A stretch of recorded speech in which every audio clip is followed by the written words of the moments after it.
అలా ఏమి ఉండదు రాయి, అడిగి ఓడుకుంటున్నాను అసలు. నాకు ఒకటి అనుకున్నామంటే పెట్టేసుకుంటూ వెళ్ళిపోవడమే అంతే.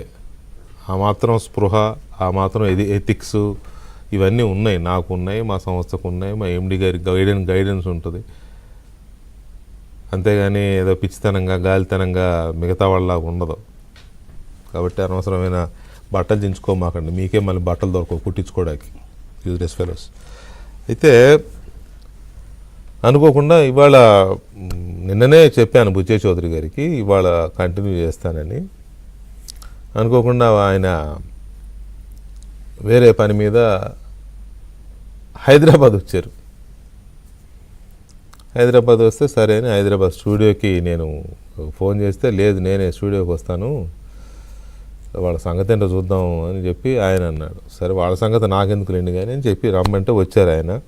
బుచ్చే చౌదరి గారు, థ్యాంక్ యూ వెరీ మచ్ అండి, స్టూడియోస్కి వచ్చినందుకు స్వాగతం. Thank you sir. నూతన సంవత్సర శుభాకాంక్షలు. మీ అందరికీ, ఏబిఎన్ ప్రేక్షకులందరికీ కూడా నూతన సంవత్సర శుభాకాంక్షలు. తెలుగు ప్రజలందరికీ, ప్రపంచంలో ఉన్న తెలుగు ప్రజలందరికీ కూడా, కోట్లాది మంది తెలుగు ప్రజలందరికీ